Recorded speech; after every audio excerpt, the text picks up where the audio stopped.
Hai guys, apa kabar semua? Balik lagi dengan Komaditya.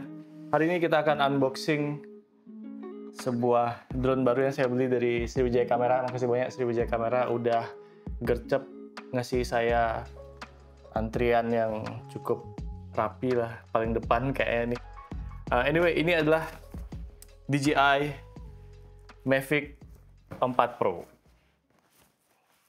Ya kayak intronya udah boleh dijalanin. Go!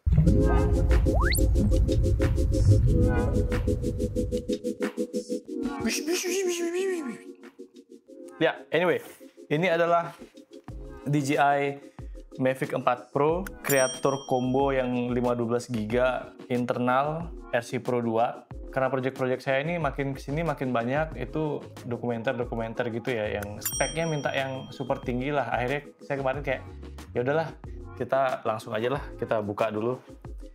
Unboxingnya kayak gimana ya? Terus terang, kayaknya ini nggak terlalu jauh beda sama Mavic 3 Pro yang Fly More Combo gitu ya. Jadi yang biasalah paketannya DJI gitu. Kalau dulu saya waktu beli Mavic 3 itu, dia ngasihnya itu kayak satu box itu drone-nya, satu box itu Fly More Combo-nya. Nah, sekarang tuh kayak semua jadi satu gitu. Jadi kita bisa milih antara kayak Creator Combo atau Fly More Combo gitu ya. Nah, Fly More Combo itu agak sedikit lebih murah di bawah Creator Combo ini. Jadi kemarin tuh saya sebenarnya agak bimbang gitu mau beli yang mana gitu kan. Gila. Tasnya, anjir keren banget tasnya. Masih mirip-mirip sih desainnya, tapi ini kayak lebih berasa premium gitu. Nggak tahu kalau udah lama kayak gimana ya. Biasanya kalau udah lama tuh kayak ini sides-nya ini agak letoy gitu. Nggak ada apa-apa lagi, kosong di dalamnya. Semua yang kita beli ada di dalam tas ini. Termasuk RC2 Pro-nya. Apa sih bedanya yang Fly More Combo biasa dengan yang Creator Combo? Jadi ini kayak 54 gitu, terus kayak Fly More Combo tuh kayak 42-an gitu ya. Beda kayak 12 juta, tapi mungkin kalian pikir kayak 12 juta tuh kayak wah gede banget gitu ya. Tapi jangan lupa kalau sebenarnya yang bikin mahal itu adalah ini guys. Mana dia?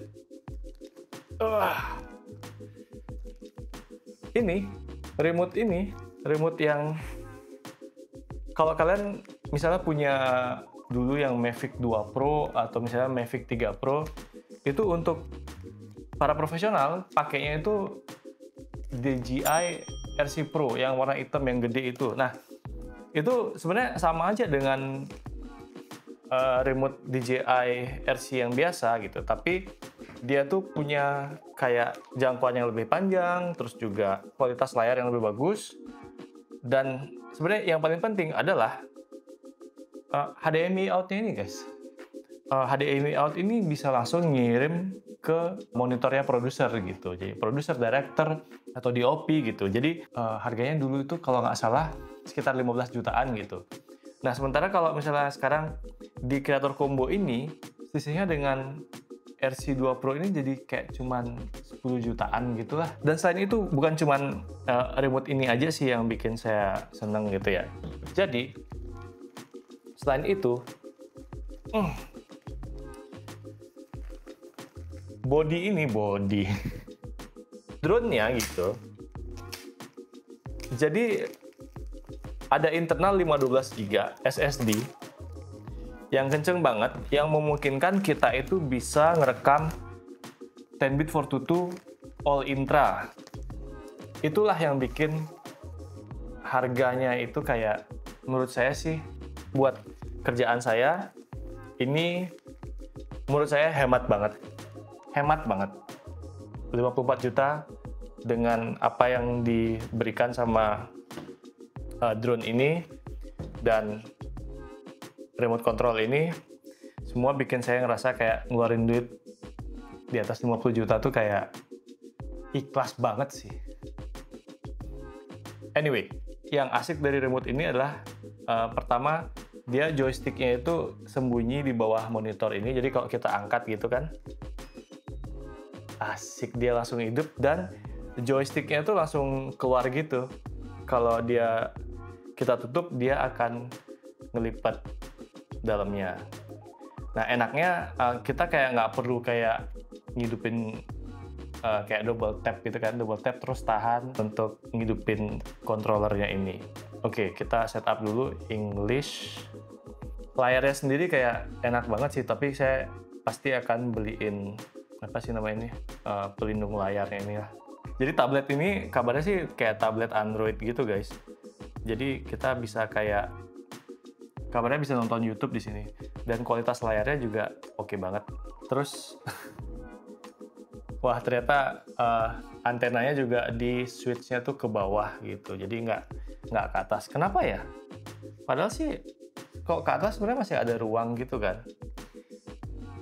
Oh ya, satu lagi, kalau dari remote-nya bisa diputer kayak gini. Seret. Kalau kita puter layarnya kayak gini, dia akan langsung portrait mode. Jadi dia punya internal kayak 128 GB gitu. Terus juga tentu saja HDMI out. Terus ada USB-C buat charging, terus juga ada micro SD buat nambahin storage-nya. Ada wheel kayak gini.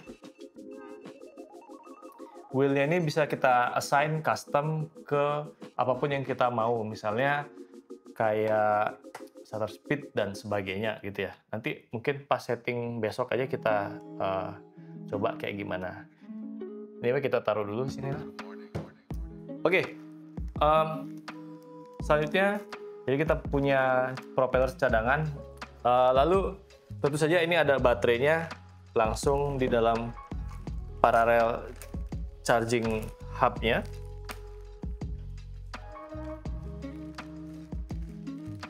Wow,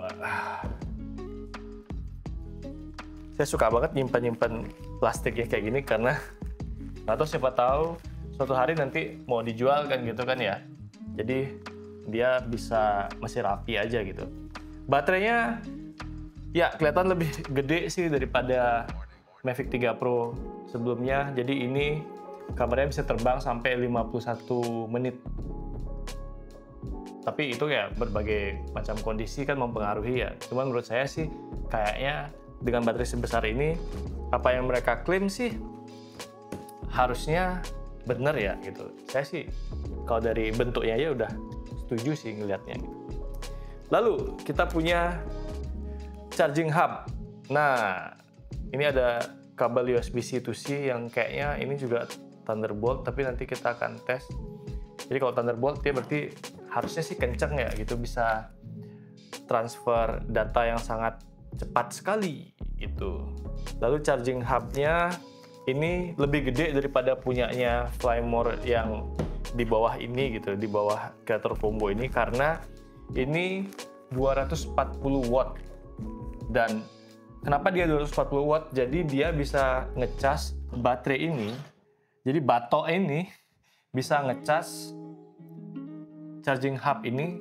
Jadi 3 baterai ini secara paralel, jadi nggak gantian gitu. Kalau nggak salah ada syarat dan ketentuannya gitu. Jadi kayak baterai yang pertama itu kayak udah 30%, dia baru aktif dia yang parallel chargingnya.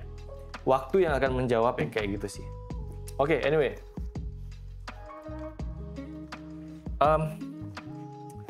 Ya, ini tentu saja ini adalah colokan kabel-kabel. Ada berbagai macam kabel tuh. Kita pakai yang ini aja, punya Indonesia, Asia apa gitu. Tapi nanti misalnya kalau misalnya kalian kayak ke Jepang gitu, kalau misalnya kan agak beda juga, baru kita pikirin nanti untuk bawa yang mana. Ternyata di sini ada yang tersembunyi, yaitu asik, stiker DJI guys. Stiker DJI ini apa namanya? Kayak sebuah statement gitu, kayak Apple gitu kan. Kalau kita punya stiker Apple, kita masukin ke mobil, pasang di mobil gitu, supaya orang-orang tahu kalau kita punya device Apple. Kabel stiker, taruh saya cek dulu stikernya kayak gimana.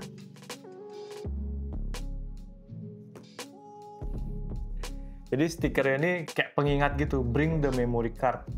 Kita pasang di mana nih ya? Pasang di sini kali. Keren. Enggak asik. Terus seperti biasa, quick start guide, safety guidelines, terus beberapa ini petunjuk untuk apps-nya. Ya, tasnya ini kantungnya ada banyak, ada samping, kiri, kanan. Terus di belakang ada kayak sangketan, koper sangketan. Ya itulah sangketan, kalau bahasa Balinya sangketan guys. Talinya juga sebenarnya kalau saya rasa cukup bagus ya. Ya dia kayak agak sedikit lebih besar gitu daripada yang punya Mavic 3 Cine kalau nggak salah. Dia tuh bisa bisa jadi tas, bisa jadi selempang gitu. Bagus banget. Saya pernah di OP dari Eropa gitu bawanya. Kompartemennya sih masih sama kayak gitu-gitu aja. Oh ya, yang nggak ada di sini itu cuman kali ini kita nggak dapat kayak ND filter gitu. Jadi ND filternya itu kayak dijual terpisah dan agak ngeselin juga gitu ya. Kalau aja sebenarnya dimasukin dalam kombonya ini gitu. Wow, lihat kameranya. Kameranya tuh bisa muter 360 derajat guys. Terus kameranya juga gede-gede, mungkin sensornya juga udah beda gitu ya. Ya, jadi kamera utamanya Hasselblad itu 100 megapiksel, terus bisa ngerekam 6K, apalagi ya, internal recording all intra 422, terus bisa terbang 51 menit dengan baterai ini. Tempat memory card-nya juga di belakang masih sama kayak Mavic 3 Pro. Cuman ini katanya kamera buat keamanannya sudah jauh lebih bagus lagi. Jadi drone dan remote ini pakai OcuSync 04 Plus gitu kalau nggak salah.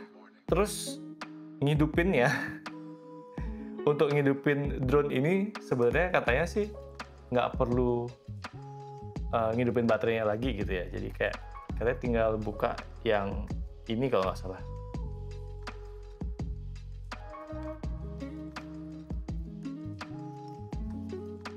Otomatis hidup guys.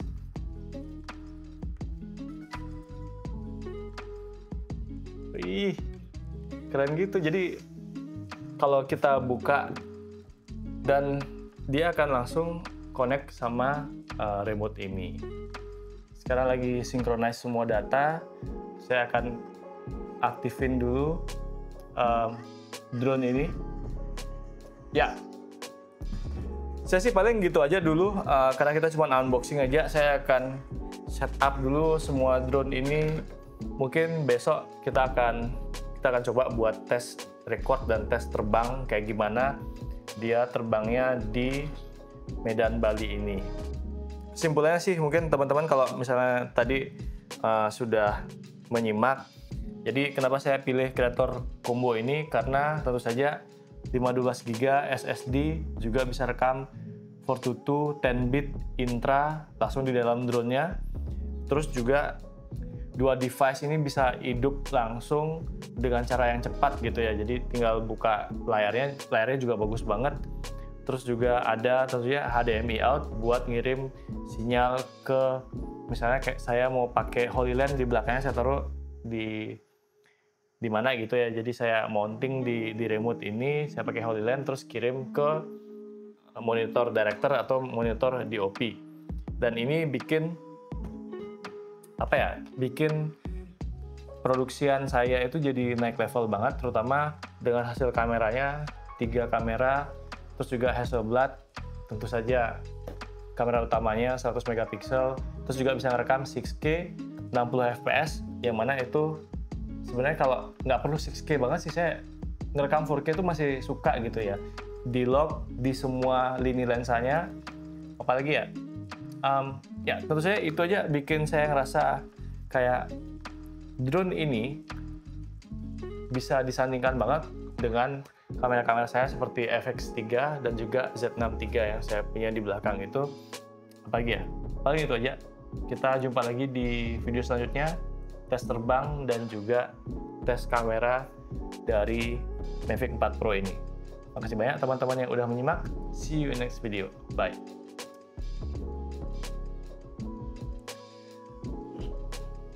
Masih download firmware dulu guys.